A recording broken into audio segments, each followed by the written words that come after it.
Hello, everyone. Thank you for joining us today. I'm Marche, the webinar director at Advice Chaser.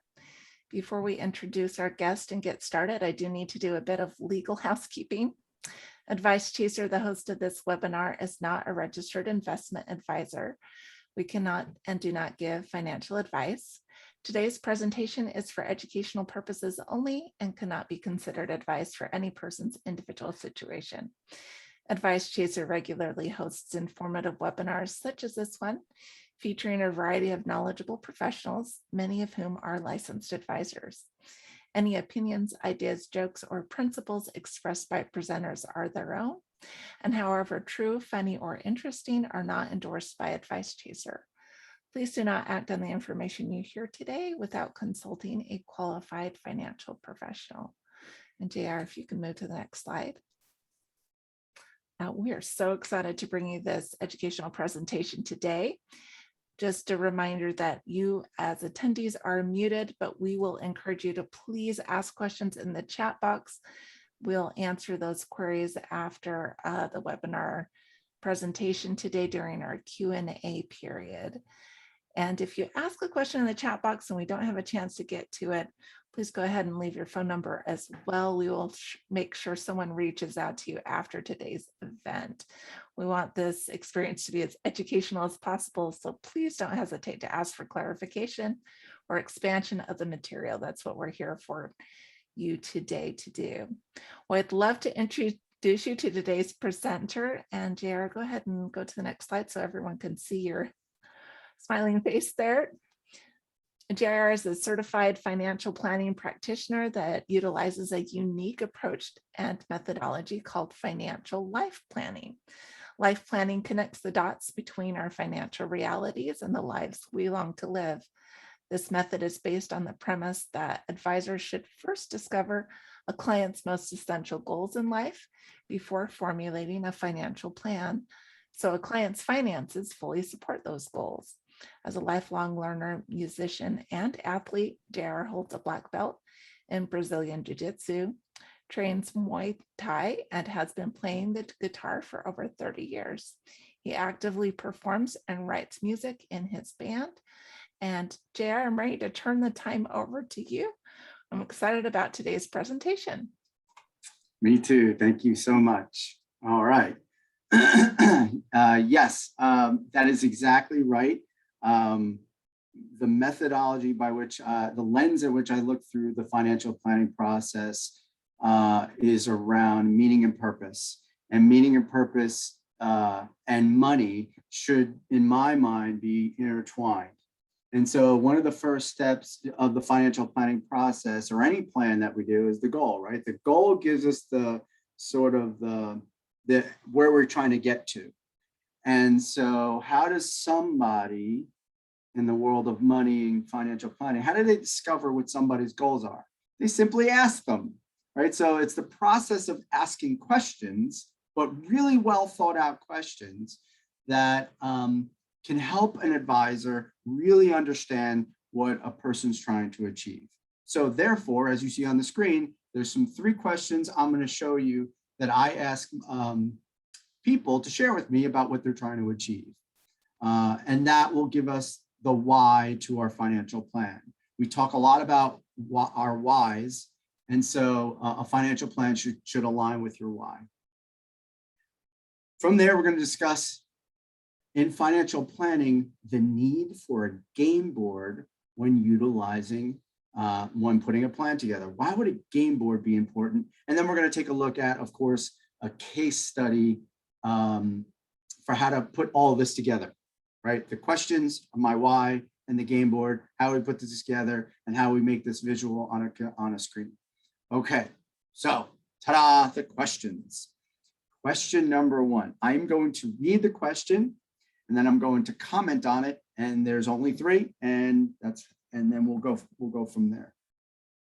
I want you to imagine that you are financially secure, that you have enough money to take care of your needs now and in the future. The question is, how would you live your life? Would you change anything? Let yourself go? Don't hold back on your dreams. Describe a life that is complete and that is richly yours. All right. So when I think about this question, It's me on the highway looking up at the sign and going, and we've all seen this, a lottery sign that says $750 million. Yes, this is the question we all ask ourselves when we drive by that sign. What would I do if I won that thing? Right? How would I live my life? What would I change? What would my dreams be? Now, what you would do is take out a piece of paper, remember those things, with a pen, and then we would write the answer down on the piece of paper, but not in 5 minutes. This is something I would like you to really spend a weekend on or a couple of days. What are those exciting things? So that's question one. Question number two. This time you visit your doctor who tells you that you have only 5 to 10 years left to live. The good part is that you won't feel sick. The bad news is that you will have no notice of the moment of your death. What will you do in the time you have remaining to live? Will you change your life, and how will you do it? And so to me, this is a perspective question. If I knew I was leaving the planet in 10 years, there are certain things on my list I would have to accomplish to look back on my life and go, wow, what an amazing life I lived. What are those things? That's question two. Question three. This time your doctor shocks you with the news that you have only 1 day left to live.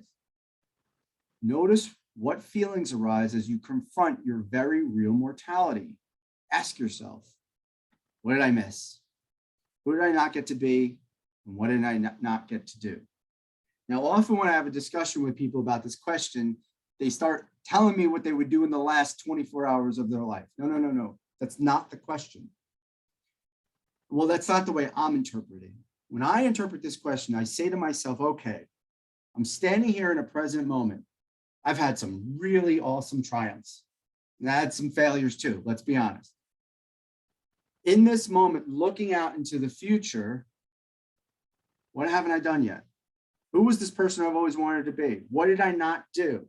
And what's so powerful about that inquiry is we got our whole lives ahead of us. I don't care if you're 95 years old, you still have your whole life ahead of you. Let's get our money, our financial plan, our why, and let's get to work on it. And let's blend it together. And when you blend that together, the financial planning process becomes way more exciting, way more inspiring. It becomes palpable. It's not just this grind of numbers and saving anymore. It gets some real meaning and purpose behind it. That is why we take this life planning approach. Okay. Once you know what is most important to you, then you can work on it. I mean, I think I just basically summarized what I just said in that last sentence, so we can move on to the next one. Okay. So now I'm going to kind of move a little bit into process. All right. We have these questions, we have these answers, we're really clear, but let's take a look down the financial planning process road. And one of the things we want to be very, very clear on is what we're trying to achieve from a financial perspective. And obviously we want lasting wealth. That makes a lot of sense. We want retirement income. At some point, we're going to retire. We can't have that money run out while we're in retirement. That would be bad. So we have to have a strategy in place to make sure we don't run out of money. We have to minimize taxes. Well, let me say this. It doesn't matter what your political affiliation is, right? Do not unnecessarily give away money if you don't have to, right? That's what we mean by minimize our taxes. We want to leave an inheritance. It could be a legacy. It could be passing on our wealth to our children or loved ones or friends or family. It could be just my meaning and purpose, we were talking about before. Maybe it's philanthropic, charitable. It's just telling the world what my meaning and purpose was. That does touch money in some way, shape, or form. And then we want to reduce costs and we don't want to reduce risk. These are the typical goals people have when doing plans. But there's a problem. There's a couple problems when we put a plan together. One of the things that I've noticed when people show up to a conversation around financial planning is they tend to be financially disorganized, but it isn't their fault. It's just the way in which we've made financial decisions throughout our life. We tend to not look at our financial decisions from the 30,000-foot view, looking at everything. We look at everything microscopically. I have to make a decision. I have to make this decision now. And how do we solve financial decisions? we tend to solve them with a product. This financial product solves that problem. That financial product solves this problem. And so what we do is we go through life gathering and gathering and gathering and gathering financial products. I got my health insurance, my life insurance, my bank account, my checking account, my 401k plan, my house, my insurance policy on the home, and gather products. And I say, we get to the present tense moment and we show up, unfortunately, with a financial junk drawer. And what is a junk drawer? It's disorganized, uncoordinated, inefficient, ineffective. So we need to take a step back, look at everything, organize it, and start making decisions appropriately. Okay. Another two more challenges we have to deal with before we get really solid in our financial plan. One of them is the rules of the game, and financial planning is a game. And one of the rules is that there are some institutions that have rules when you work with them, right? There's the United States government we have to deal with, right? We're partners with them. There's institutions that we need. We got to put our money into banks. Can't just leave it under the pillow, right? And so when we deal with these institutions, they tend to charge taxes. They tend to charge fees. Now, there's nothing wrong with that, but you just understand the system. And the system says that they want your money, and they want your money to go into their world systematically, like systematically, meaning once a month when I pay that bill, once a year when I do my taxes come April. And the longer we leave our money in these institutions, what happens? Well, they grow and grow and grow. But what grows as well? The fees and taxes associated with those things. So we have to deal with that. And the other thing that we have to deal with is something called wealth eroding factors. There are these invisible forces that we cannot see that attack our money all the time. So we have to deal with them. Now, I've listed them right here on the slide: inflation, taxes, market fluctuations, changes in the law, lawsuits, unexpected life events, fees. These things attack our money. So let's just kind of like think about what I'm saying here. I know everybody on this call knows what inflation is, but I gotta tell you, I don't feel that old. I'm 42 years old. And 20 years ago, I was on the streets of New York City getting my cup of coffee. I got a jumbo cup of coffee. I distinctly remember it was 50 cents. And somehow I go into a coffee shop the other day and I paid $7 for a cup of coffee. What happened? That's inflation at work. So we have to have a plan in place to deal with those kinds of things, to make sure that, because what happens is every year that goes by, we need more dollars to buy the same thing. So it needs to be a plan in place. I want to touch on market fluctuations because people love talking about that thing called the market. There's all kinds of markets: stocks markets, bond markets, real estate markets. Now we got this new one called cryptocurrency market, right? What most people don't really pay attention to is the fact when the markets look the worst, they're the best time to take advantage of them. And planned obsolescence, that's a really fun one. I mean, let's use the iPhone or the other phone, all our phones. Every 3 years, the thing doesn't seem to work right anymore. And what do we do as a society? We don't get mad. We camp out outside the Apple store when they release the new iPhone to get the latest and greatest. We all know they could kind of easily design these things to last a lifetime, but we love that new box that we open and just, it's fantastic. Okay. So now that we can discover the challenges we face, why don't we talk about some of the solutions? So one of the solutions to putting a great plan together is being organized. And the way in which we be organized with our financial planning is through utilizing two unique elements: following rules and having a game board.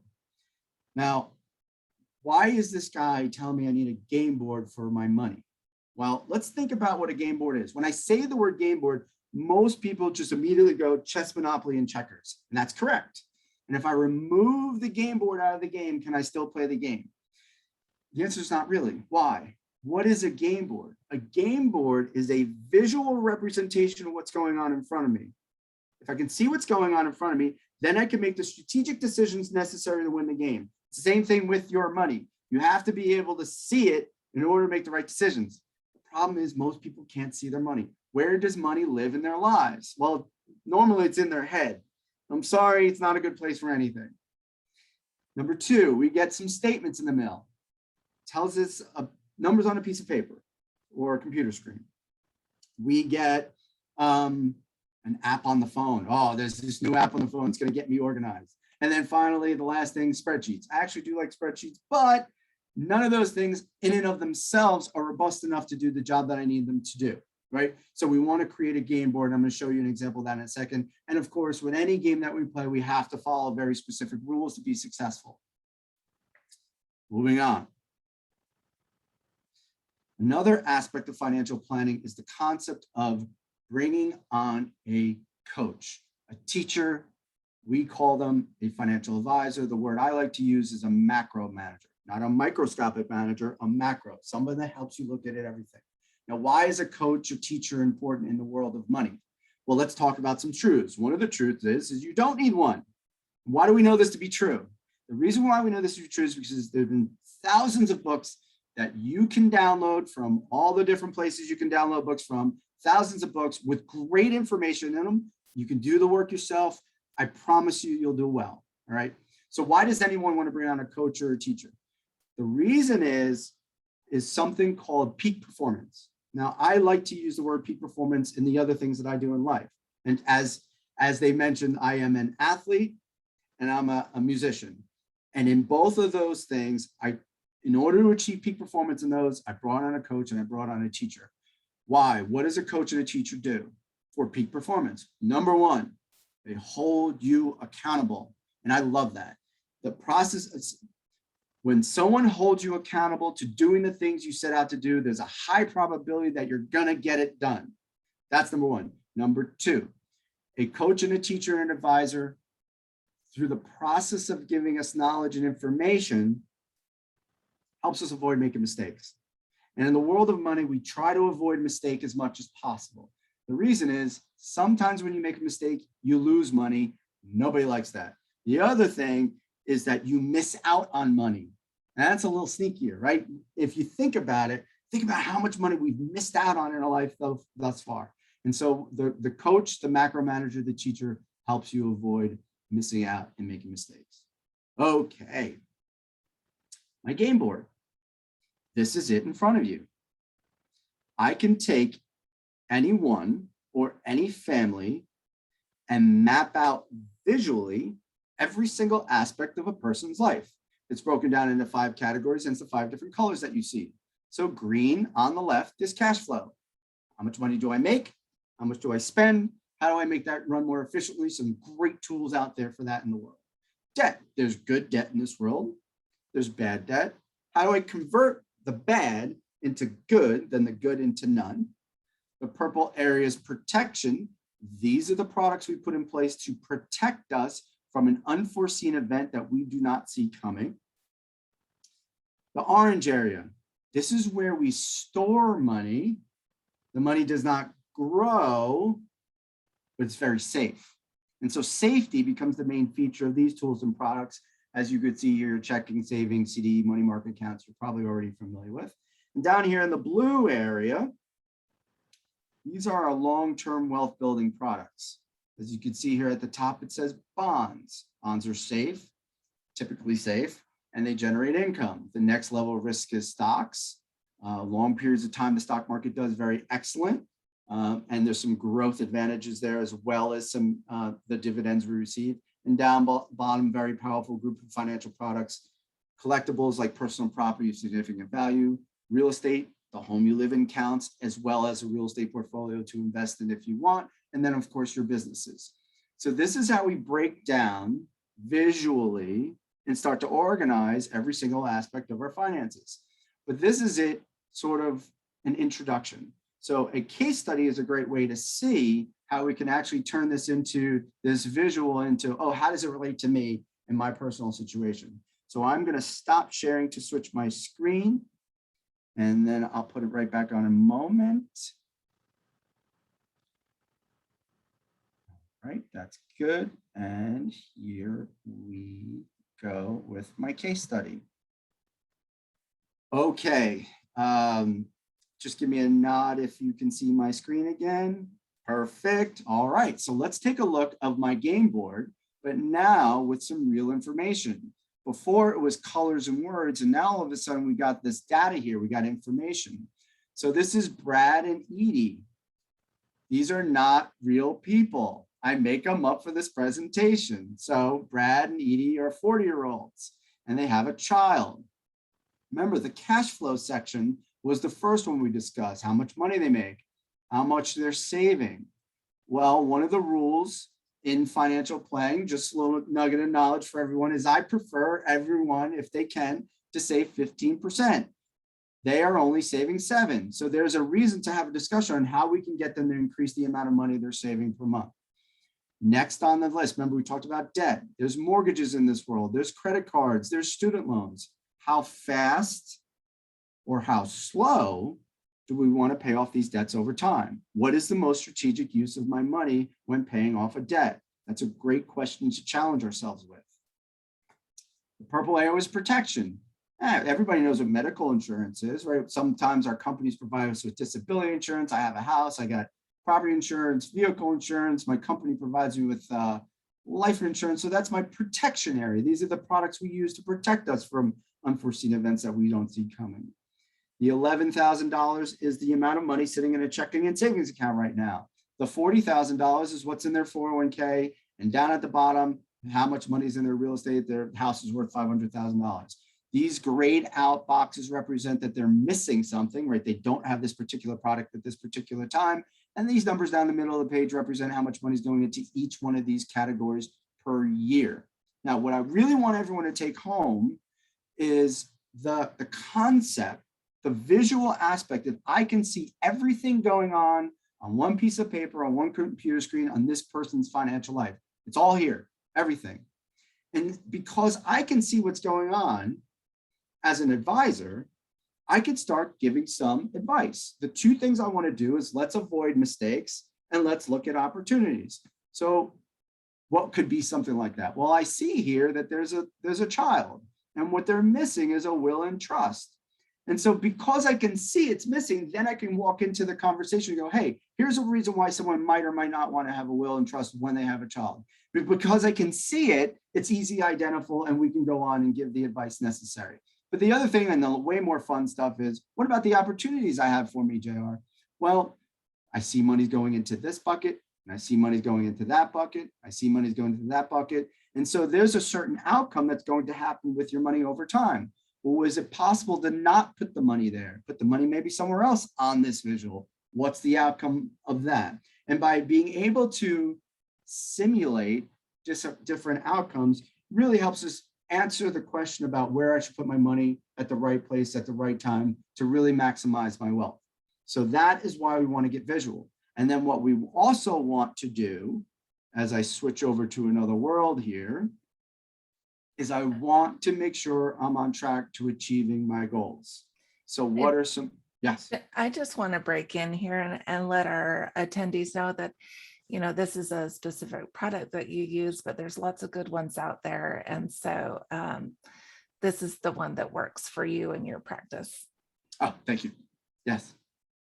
And just to summarize what you're seeing here, in the beginning of the conversation, we had a really nice detailed conversation about what my goals are. So why don't we put our goals in, right? Let's put our goals into this tool here. So basic living expense and retirement, right? I want to spend a certain amount of money. I want to make sure I can eat, make sure I can live in my home. You know, it'd be nice to make sure that I have enough money set aside for the healthcare I'm going to need in my future. Many of us want to maybe put our child through college. These are some big lofty goals. People want to travel, right? I want to spend a certain amount of money every year. I always wanted to buy that new home, put that as a down payment. For me, I'm going to have to buy this diamond here for my wife so she doesn't get rid of me, of course. And there's the sailboat, and then of course the weddings we got to pay for. So these are typically some of the goals people share with me when they are doing their planning. And what most people want to know is, hey, am I on track?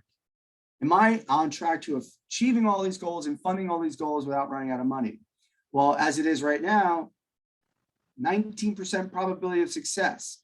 But is there a way that we can sort of play around with the numbers to make sure that we get in that confidence zone? And I just simply click the button.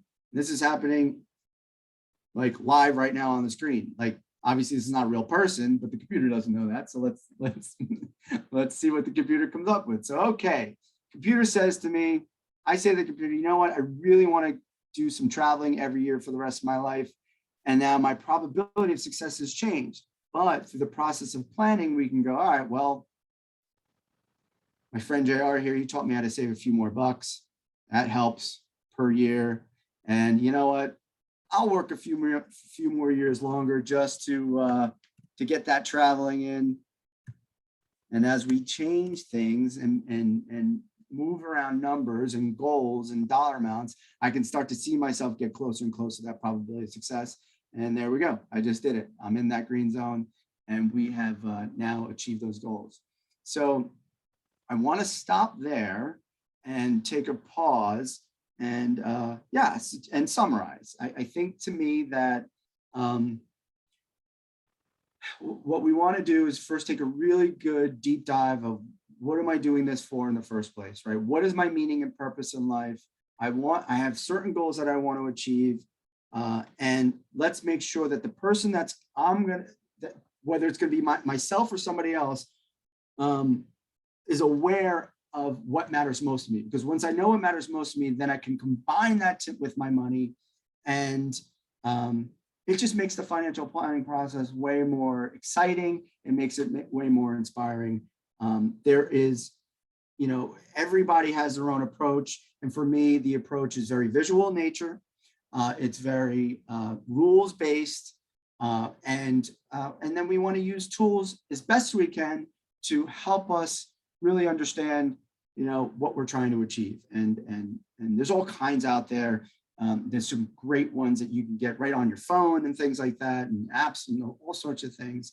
And if anybody has any questions, I'm happy to do that. We do have some questions. So when you said, when you pull up this game board, this is good. Do you have to fill in every single block? Was a question. No. And it's kind of funny. I love when people get mad when they first put on the first time they meet me, they're like, I don't have enough blocks colored in. Am I doing something wrong? No, you're not doing anything wrong. It's a process, right? Let me say it like this, and this will make it real clear. To me, building wealth is the process of putting money in the appropriate place at the appropriate time.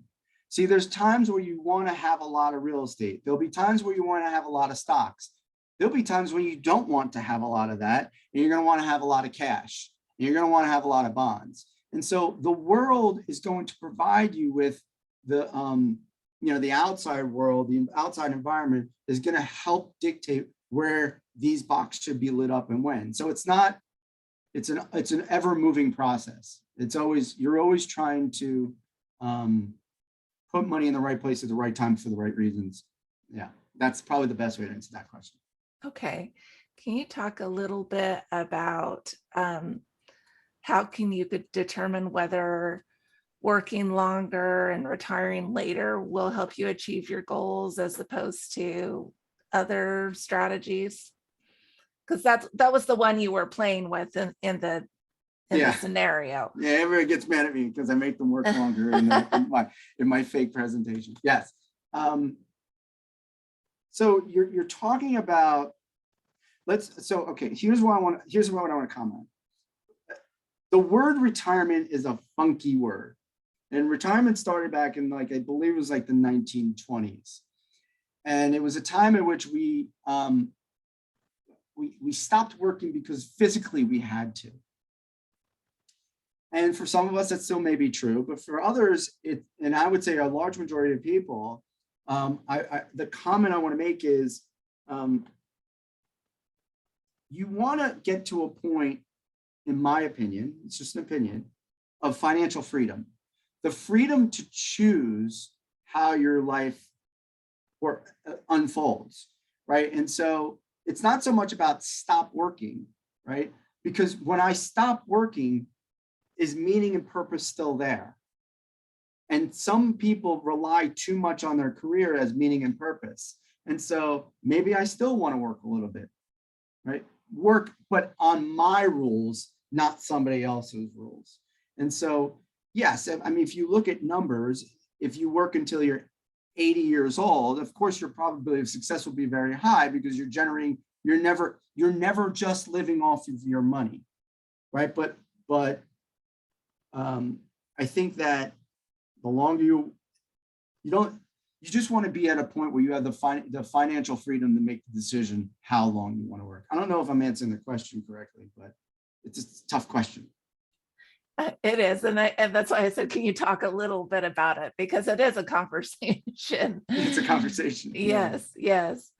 Can you maybe mention some other products or books or other recommendations you might have for starting on this journey of becoming more financially organized?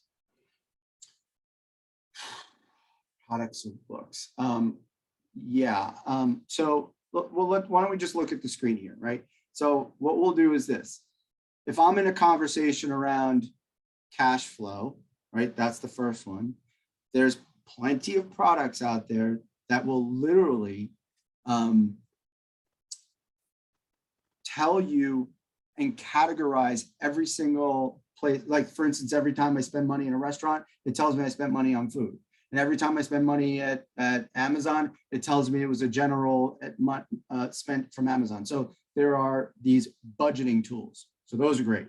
Number two, managing debt. There's some great calculators out there in the world that tell you how fast you will be paying debts off. In terms of protection, I would say, yeah, there's some great stuff around, like you can do some homework on, should I have a will? There's great articles written. You can probably just, do search engines on, should I have disability insurance, medical insurance, how much life insurance to purchase if I need it at all, that kind of thing. And then I'm trying to think. I mean, you can get some really great information on investment strategies. I mean, they're everywhere. And I will say to that particular person, Advice Chaser is in the business of educating and helping connect people with the right people and the right resources for their individual situation. And so that's one of the reasons we're bringing you these webinars. Can you talk a little bit about how financial advisors are paid? And like what someone going in to talk to a financial advisor would expect to invest? I love it. That's my favorite question. Okay, so let's talk about financial advisors. I'm just going to try to do it as best I can. I'm going to say that financial advisors generally get paid in 3 different ways. Choice number 1 is typically what the advisor would do is charge you a fee. Right, so you're writing a check out of your checkbook, so to speak, and paying the advisor a fee. Now, the fee sometimes could be monthly, like Netflix is, like a subscription, or it could just be a one-time fee. And they will provide you with a full, complete, comprehensive financial plan and may or may not help you execute that strategy depending upon the relationship. What's wonderful about that is you get this great advice and you pay a fee, and you can either do a lot of it yourself and you have a very well balanced financial plan. Okay. The problem is you got to write a check and nobody likes to write checks, but that's part of the process. Take that, throw it out the window for a second. Choice number 2. Another way that financial advisors get paid, and this is very common, is a lot of people don't know how to or don't want to deal with the complicated aspect of putting together an investment portfolio. And so what will happen is the advisor will manage or advise you on this investment portfolio and take over a lot of the legwork and research and homework that's required. And they will charge a fee based on the amount of money that they are managing for you.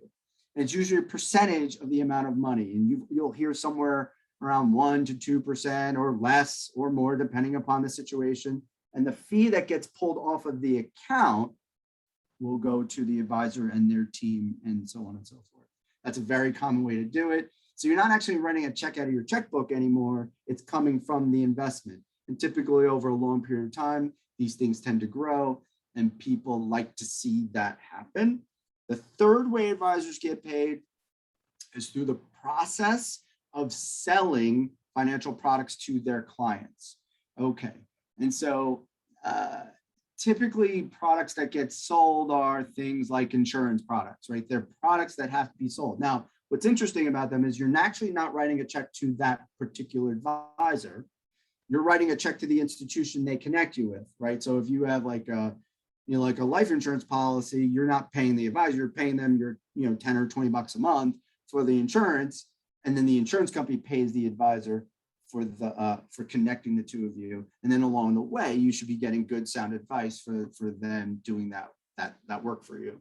So those are the three ways advisors get paid.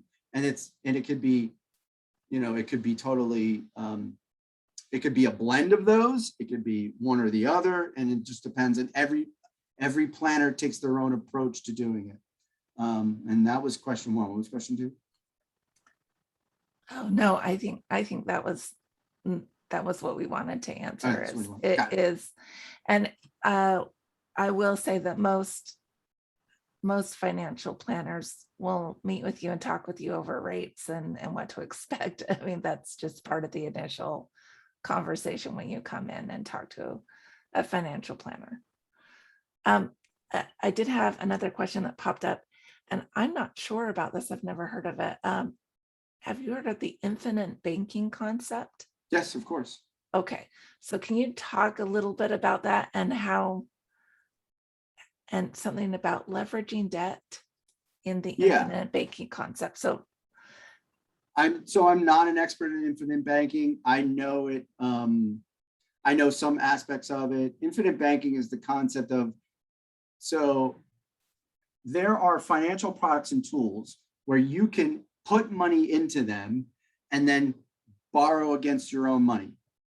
Okay, so when you borrow against yourself, who are you not borrowing from? You're not borrowing from some other institution that would charge you interest, so to speak. And so you buy things and then you like, and again, I'm not an expert in this, but instead of like paying interest to some other institution, you're paying the interest back to yourself. It's a very interesting strategy. I've heard a lot of success, but it's also not a perfect strategy either, right? It has its pro and cons, like every other strategy out there has a pro and con to it, right? And there is no one, in my opinion, there is no one product that guarantees perfect financial success. It's usually some sort of unique process that you take is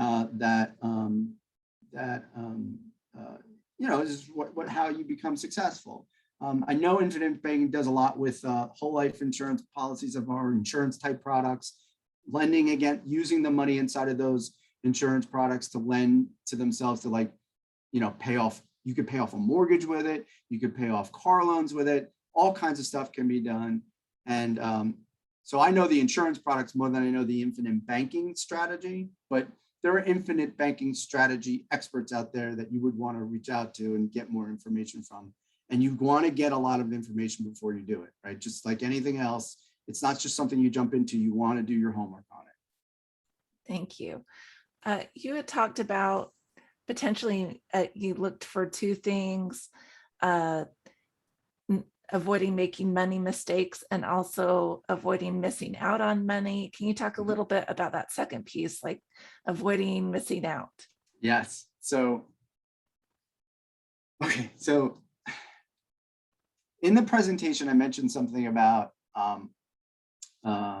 market fluctuations, and let's just talk about the stock market for a second, because it's an easy thing for people to grasp. Markets, when they're going up, look amazing and everybody's happy because we're all making money, right? If you're in it already, you're making this money. The problem is if all your money is there, and the key word I just said is all. If all your money is in that market, let's call it the stock market, and the stock market drops 30 to 40% in 3 weeks. Now, I don't know if you know what that is, but that just happened. 30, 40% in 3 weeks. That was March of 2020, the beginning of our pandemic. Like myself, most people were nervous and scared for that. not because of the stock market, but for things outside of my expertise, right? And everybody's most people's expertise. But when people never really assess is, wait a second, if all my money's in the stock market when it's dropping, can I take advantage of it dropping? No, you've missed out on the opportunity. But if you were prepared beforehand and you had dollars somewhere else, not in that market, you could have taken those dollars and put it into the opportunity, which was offered to us back in March of last year, and take advantage, and you would have been rewarded today. Now, hindsight is 2020, I understand that, but that's what I mean by missing out. You have to be prepared for a business opportunity when it presents itself. That was one of the greatest business opportunities the stock market offered in the last, I don't know, 10 years, 30% drop in 3 weeks. It's like walking into Macy's, buying a pair of jeans for 50% off, and 30 seconds later, the sale's off and you got the jeans at much less. You can go around and turn and sell the jeans for the regular price and you make the profit. I mean, it's that simple. So yeah. Is that helpful? Yes, thank you. That's a great concept. Can you go back to the presentation where it has the entire This one? the entire board? No, I think back on the Oh, presentation that which that one, has all Paul? the colors. I think we had a request for that to show that again.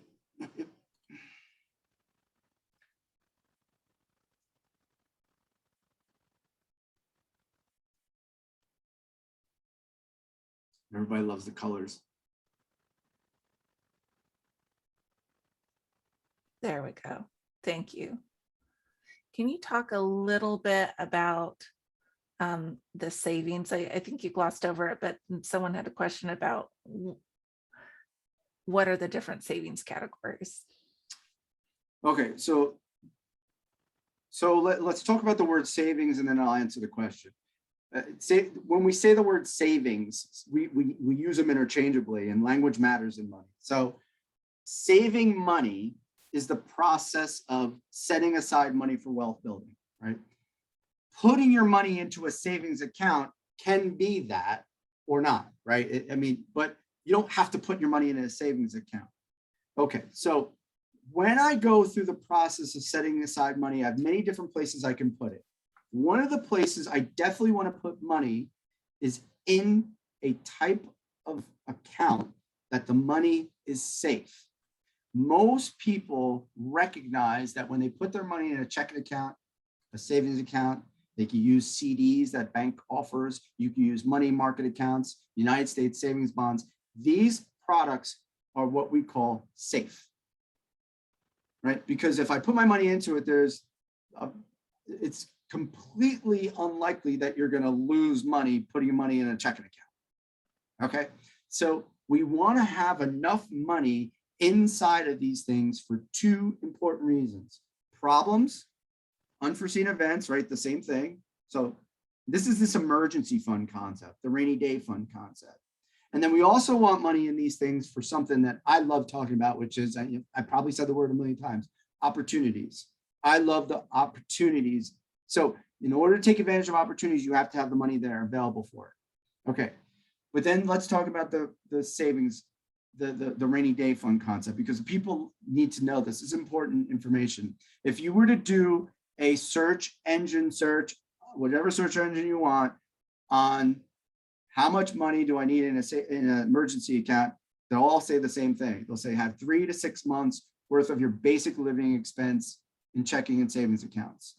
Not bad advice, not bad at all. That's a good rule. And so if my expenses were $2,000 a month, underneath that, I would want between $6,000 and $12,000 sitting in a checking and savings accounts at all times. But there's another rule that I like to tell people about to make them aware there's another perspective. And another perspective is you should have 6 months worth of your annual income, different number. So let's just assume a family's making 50,000 or 100,000, say 100,000 a year, round numbers. If 100,000 a year is what the family's making, on that rule, you would want 6 months of it, or half, $50,000 sitting in a checking and savings account at all times. That's a much bigger number. But why? Well, again, same thing. Plenty of money for an unforeseen event and plenty of money for a business opportunity that presents itself. So That's the savings area. And so I'm a big fan of large checking and savings account, and everybody's a big fan of that. So it's not a bad rule. That's what I think. I think we have time for one more question. And the question was, um, up in the protection portion of it, can you talk a little bit about what are the absolute essentials?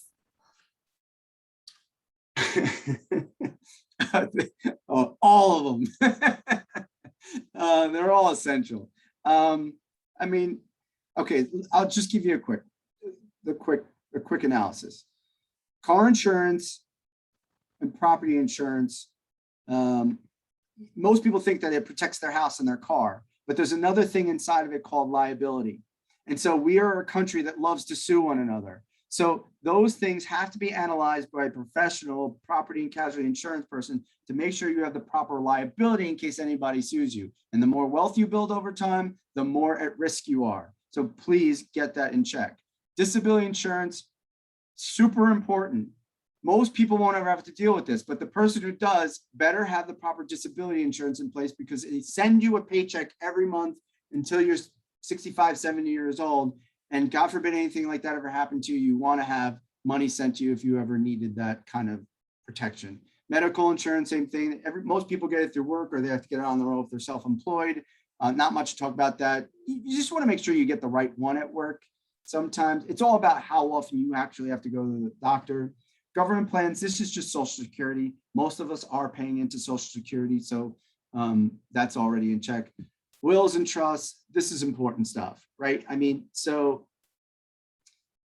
wills are, yes, everybody's seen the TV show, right? Everybody's moving money from one family member to another in the event somebody passes away, yes. But inside of that, it says documents. Documents are different. That's your healthcare proxy, and that's your power of attorney. These are powerful documents in the event of some kind of situation that's not going well for a person, that you have assigned someone to make financial and medical decisions on your behalf. Because once you're 18 years old, your parents are not in charge of you anymore.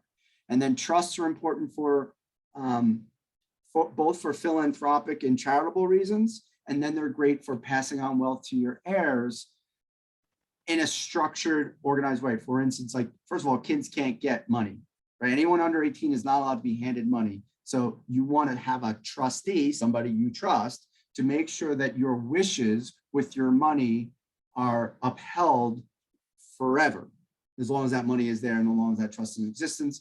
And then life insurance, of course, is, again, passing on wealth to heirs. It can be charitable in nature. It could be for your family. And but there's some actual things you can do with life insurance while you're alive. That's very important too. They provide certain financial tools and strategies while you're alive as well. It's not only about what happens when you pass away. All of them. Yeah, all of them. Well, that's why they're on the game board, right? Right. Well, JR, thank you so much. This was such a fun conversation. And we'd love to have you back and talk some more about these ideas. And so we are coming to the end of our time here. I'm going to go ahead and share my screen just a second here. So once again, thank you, JR. Thanks to the organizations that made this presentation possible. Here at Advice Chaser, we're all about helping you find a financial advisor who's a great fit for you, your life, and your financial questions. Our matching service is free to you, and every one of our advisor partners is committed to offer a free initial consultation to anyone we introduce them to. So find out more by going to advicechaser.com, clicking on the link to find an advisor, and we'd love to chat with you about your needs. So once again, from Advice Chaser, thank you so much for coming. And we'll see you at another webinar soon. Goodbye, everyone.